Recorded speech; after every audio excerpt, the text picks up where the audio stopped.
From the land of frozen lakes, this is 10,000 Takes. Brought to you by Minnesota Score Radio. Wally and Eric back for yet another week as we slice and dice the always busy, always topical, super saturated Minnesota sports scene. And Wally, it's another episode of 10K Takes Television. And I didn't think we would be starting with Major League Baseball as we're into wild card weekend in the NFL. But Carlos Correa is grabbing all the headlines. Oh, yeah. What a saga this has been. Yeah, this guy should hook up with two guys on a truck. Yeah, and they should be with North American van lines. That's what I mean. Lord. So first it was San Francisco, and that fell through because he didn't pass his physical, or they were not happy with what they saw in the physical. Then he goes to the Mets for about $300 million. And same thing there, and they couldn't come to an agreement there. And the Mets wanted to guarantee only 6 years. So lo and behold, the conversations with your Minnesota Twins start up again, and he agrees to $200 million for the Twins in 6 years, and then it could extend another couple years after that. But who'd have thought? I mean, seriously, once he signed with the Giants, I thought that was it. And then when the Mets jumped in, I thought, okay, that's really it. Now, is this really it? That becomes the next question. As they say on Batman, stay tuned. Yeah, really. You know, same bat time, same bat channel. I think this might be it. And just to show you the kind of monopoly money that they're throwing around in Major League Baseball, the Twins, according to a lot of the experts around MLB, they got a bargain. 6 years, $200 million. That is a bargain. $33 million a year is a bargain now. Yeah, well, and you know, to his credit, Carlos Correa has been very good. He's an all-star. He last year, he really carried them down the stretch. I mean, he was really good towards the end of the season. Now, that kind of brings me to another thought. His numbers last year were good, but they were really propped up by what he did towards the end of the season. And that's not to say that the end of the season wasn't important.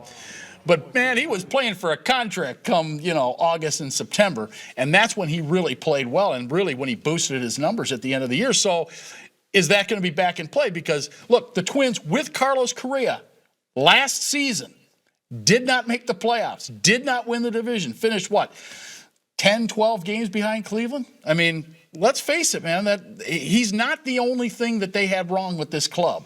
No, they have a lot of things they need to fix to get better. But the difference going into 2023 as opposed to 2022 is now you know he's one of your building blocks. Last season, they signed him. It was a splashy move. There was a lot of shock and awe around Major League Baseball, but you didn't know if he was going to stick around. And I think in his best-case scenario, he wasn't. He was going to go to San Francisco or the New York Mets. But he's come back like a boomerang, and he's going to be here. This is 6 years. Probably. Yeah, we think.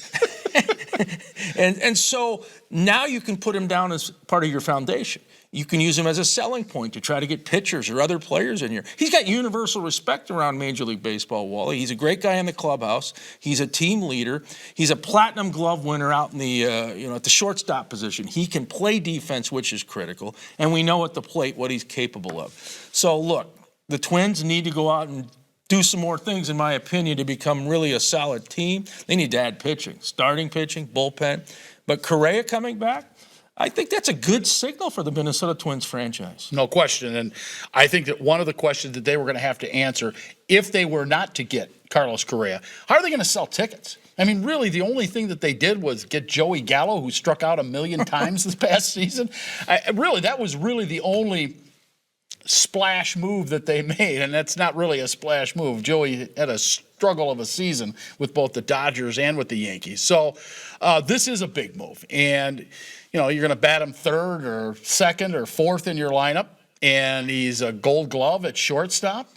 I mean, that could entice pitchers to come here because if you know you have a great shortstop, it's not such a big deal being a pitcher when you have that good of a shortstop. Exactly, and if Byron Bucks can finally, stay on the field, you have a Gold Glover out there in center. You've got Christian Vasquez, the new catcher, who's got a great reputation defensively. Yeah, pitchers like that. We focus so much on the offense and the home runs and all of that stuff, but you still win with pitching and defense. So it's something I think the Twins are going to benefit from. And will they get better? Will they run down your Guardians? I don't know. Yeah.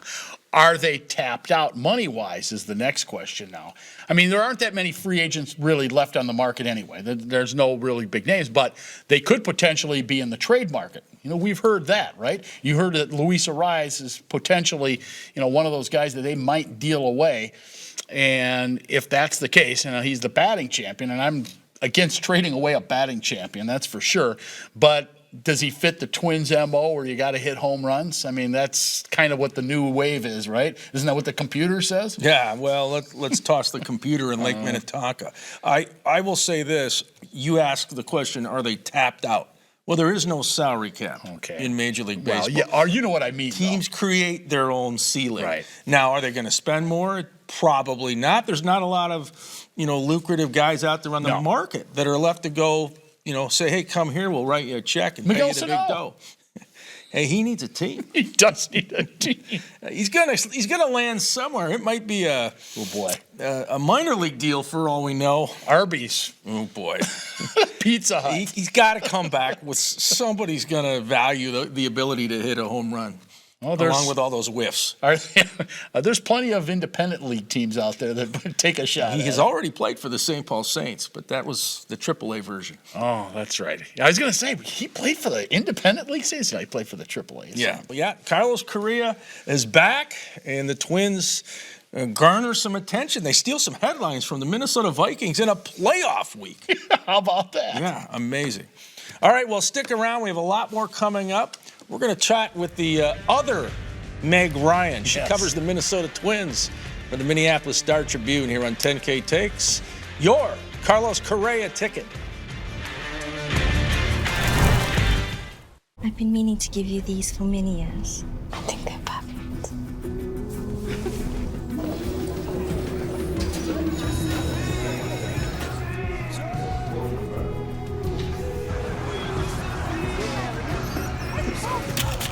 Maya? Oh, I love your earring. Why didn't you try these? It isn't just about vision. It's about care. Nobody cares for eyes more than Pearl.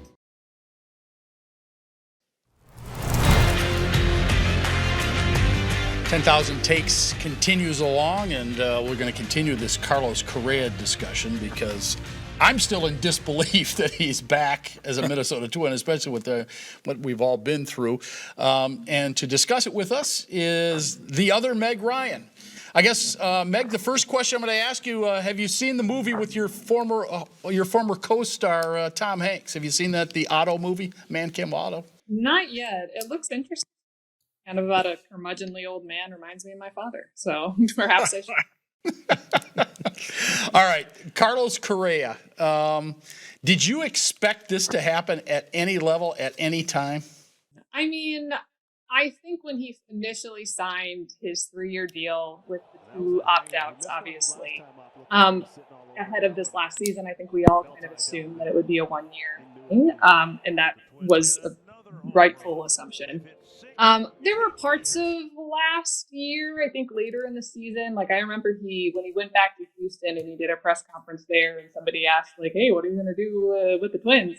And he said something, like about how I really love it here and it's been great. And like, I'd like to, keep playing here.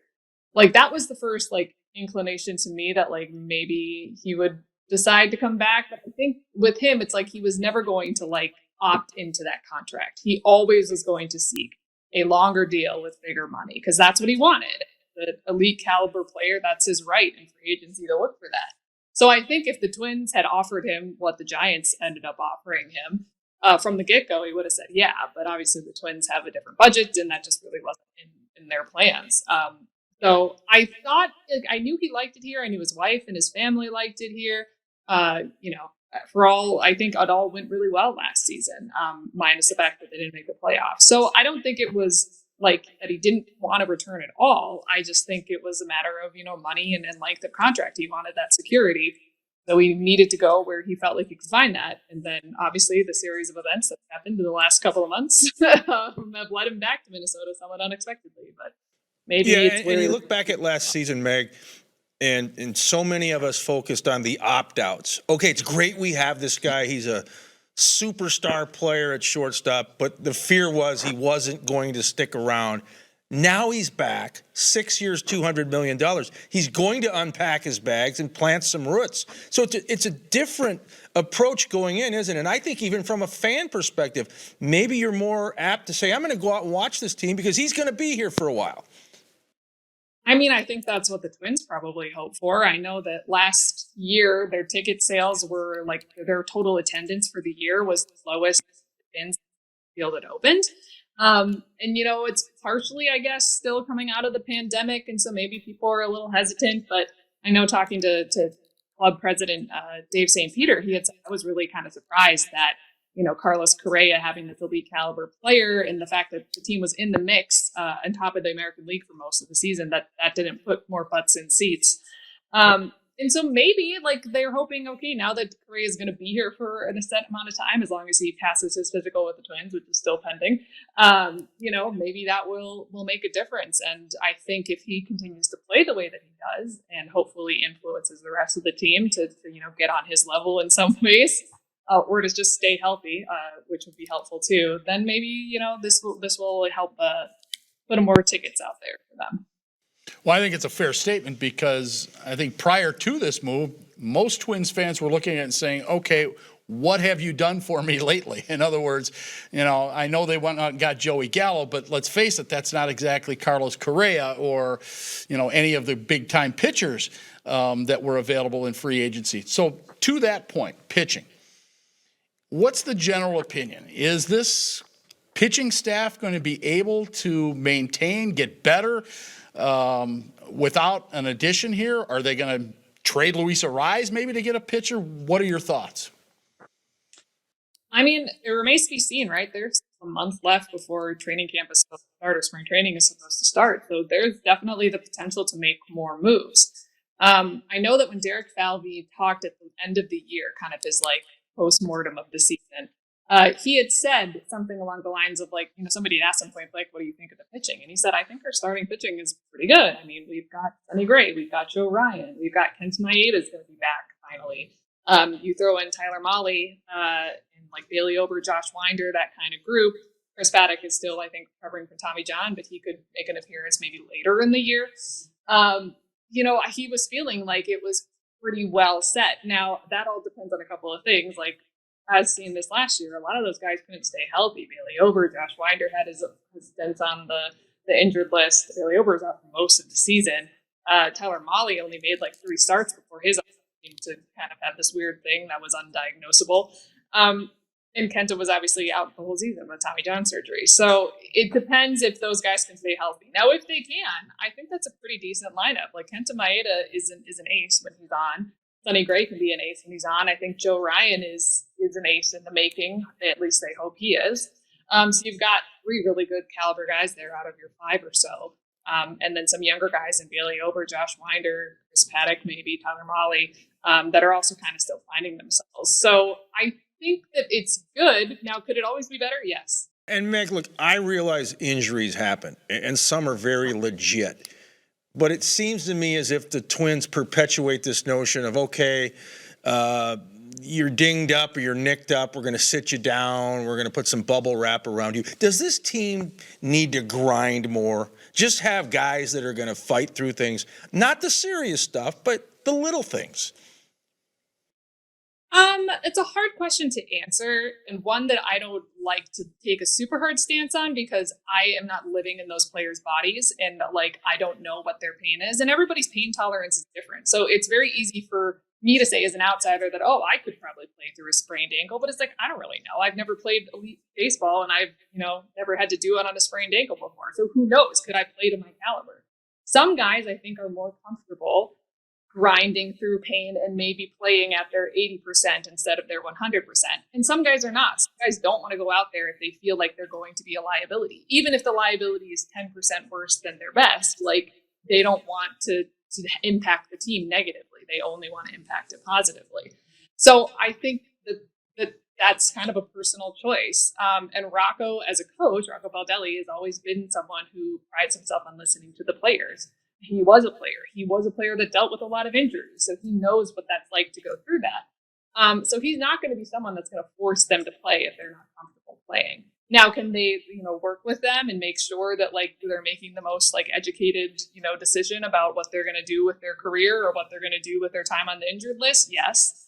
But for me, I just think that this is maybe a new era of baseball, which some old heads might not like, but people are going to take more care of their bodies. Like players are more individually looking out for like, what is my future going to look like? And, do I want to play on this bum knee and then really blow it out and then be 40 years old, not playing baseball anymore and hardly able to walk? No.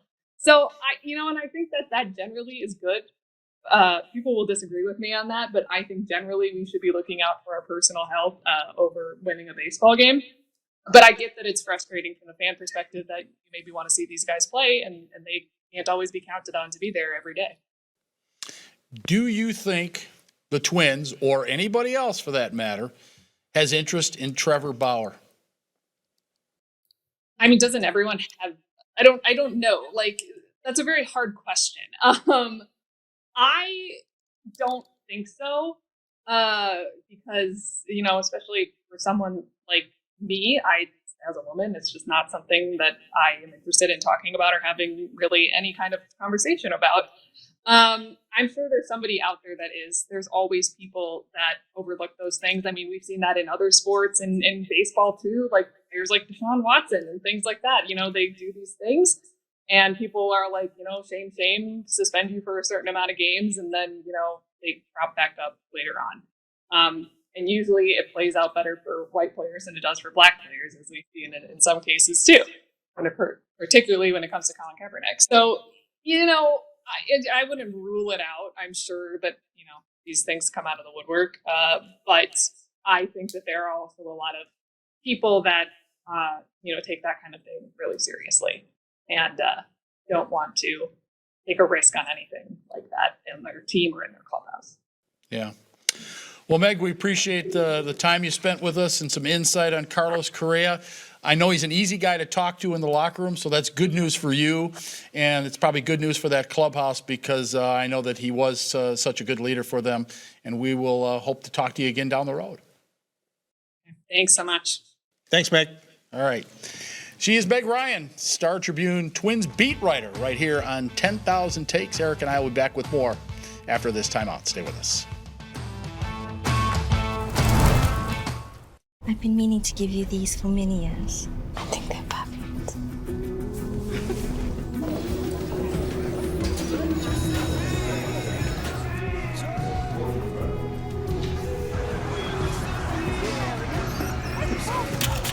Maya? Oh, I love your earrings. Why didn't you try these? It isn't just about vision, it's about care. Nobody cares for eyes more than Pearl.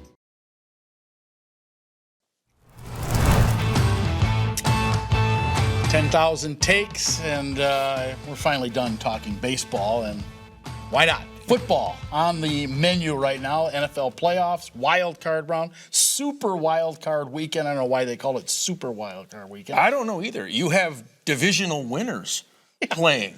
Six of them. Yeah. So it's more than just wild card teams. Yeah, I don't know. Well, whatever. The NFL prints money, as you like to say, and they're going to be printing a lot of it this weekend. They've got, 2 games Saturday, 3 on Sunday. The Monday night game, your Vikings are at home against the New York Football Giants. They already played them and beat them at home once.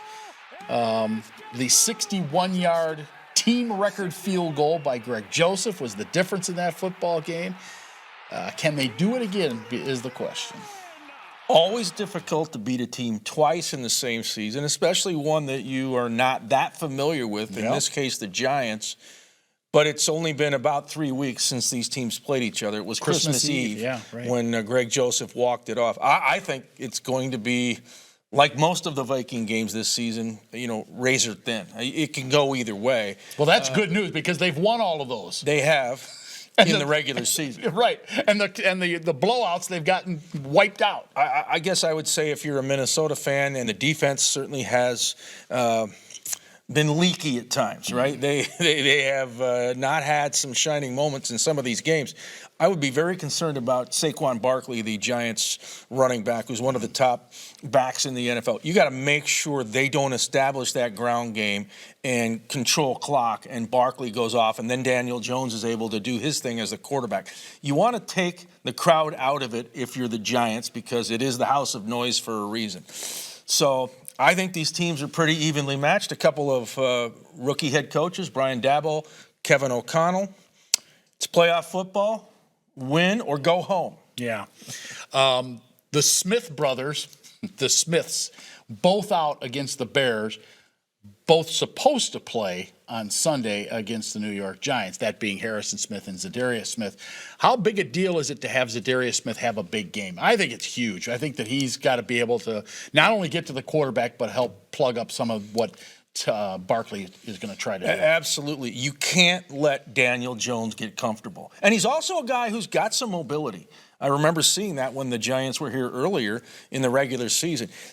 If he gets comfortable on a spot in the pocket, then watch out. But if you make him move those feet and the pocket caves in, that's a good sign for the Minnesota Vikings. They need their defense to elevate. Special teams, which has been very good at times. We've seen Josh Metellus with a couple of pump blocks. Right. Kenny Nwangu can go to the house anytime with those kickoff returns. Greg Joseph is good in the field goal department, but extra points? Yeah. Boy, hit and miss. It's a dice roll. They can't have any missed extra points. That could haunt them. So they need to be complete in all three phases: offense, defense, special teams. Justin Jefferson had a decent game against the Giants last time around. Very quiet the last couple of weeks, particularly against Green Bay. I'm not even going to measure what happening at Chicago because that was like a preseason game. I don't know. I know you didn't even watch the game. You watched the highlight package. I watched it, and it was fine. But basically, the second half was all second-string guys. But Justin Jefferson was a huge piece against the Giants first time around. Giants seem to think that they can contain him this time. Well, if I'm the Giants, I'm certainly looking at the video of that Green Bay game a couple of weeks ago when Jefferson was shut down by Jair Alexander and some of the Green Bay Packer defensive backs. What was the template? How did they play him? Make him uncomfortable. I would try to make sure he doesn't get free releases.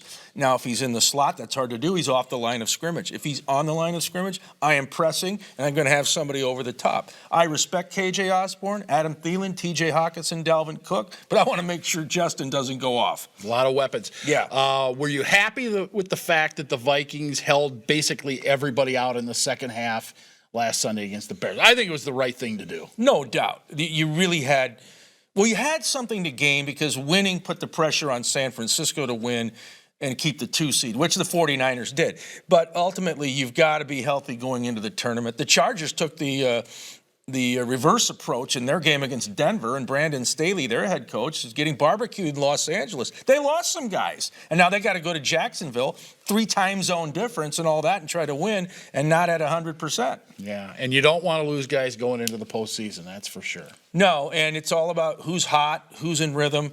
I think this year's postseason, based on the parity in the regular season, I don't think you can clearly point at 1 or 2 teams and say, I know they're going to the Super Bowl. I think it's up for grabs. Yeah, particularly the NFC. I think the NFC is way up for grabs. All right, we need to take a break.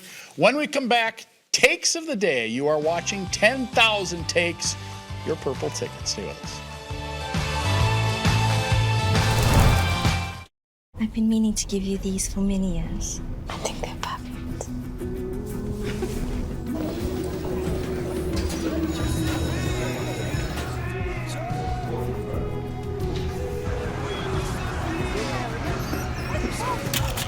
Maya? Oh, I love your earring. Why didn't you try these? It isn't just about vision, it's about care. Nobody cares for eyes more than Pearl.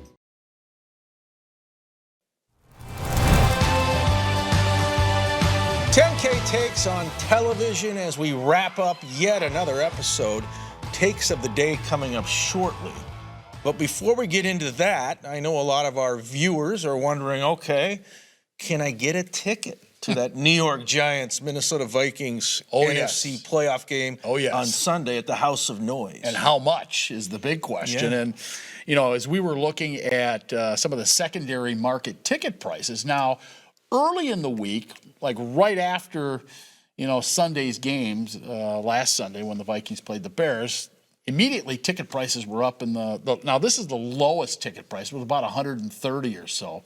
But as the week wears on, the prices go down. And, you know, we saw 108, and then I'm guessing that thing is going to keep going down because the tickets that I saw in that secondary market, man, there was tons of tickets like up in that third level.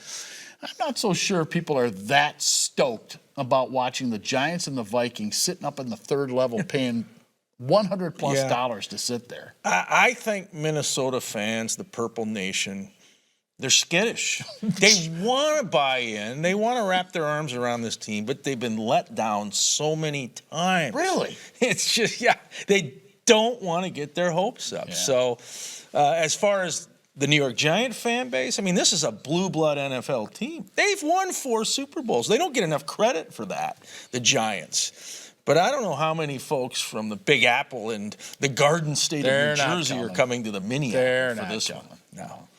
They're still unhappy. We took Carlos Correa from the Mets. Still stomping their feet. Yeah.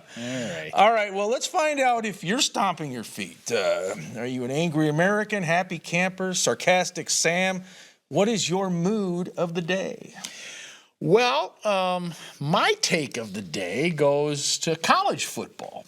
Now, as you know, college football championship game, the national championship game, was played this past Monday night, where Georgia stomped TCU 65-7. Nice matchup, by the way. If you enjoyed that one, you enjoy watching forest fires. It was a train wreck, a forest fire, a dumpster fire, you name it. It was terrible. So I still say Ohio State was the second best team in the country. But nobody cares about that. What they do care about is that Georgia repeats as national champions. They become the first team to do that since the 2011-2012 Crimson Tide of Alabama. So now, next up on Georgia's plate, can they three-peat?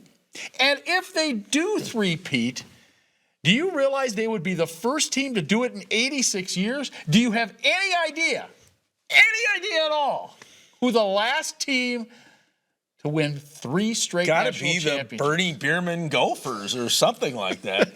Your Golden Gophers hold that distinction right now.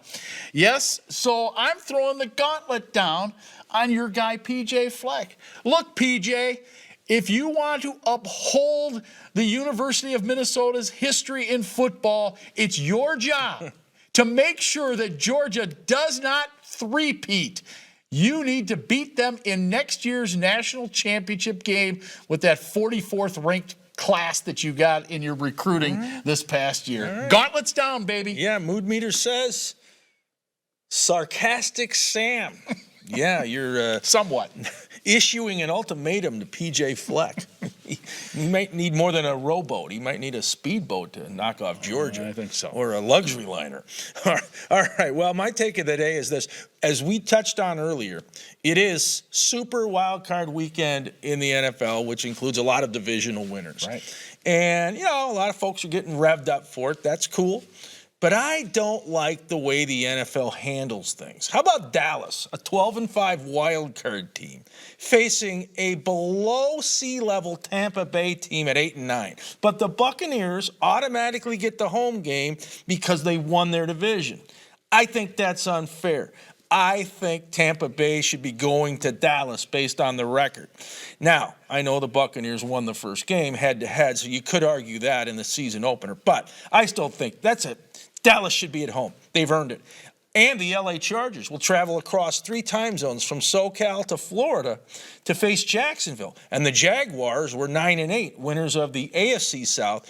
South wasn't very good this year, were they? And the Chargers 10-7 as a wild card. That game should be in Inglewood. Come on, NFL. I mean, That's bogus. Yeah. Well, if they could print more money, they'll do it. They'll change it for your sake. Yeah, Otherwise, that's the only way they will forget it. change. Yeah. All right, we got to go. Let's FedEx out those thank yous. One to Alex Yambrick, David Weld, Rocky, Megan Ryan, for Wally. I'm Eric saying so long. This is 10K Takes, your sports ticket.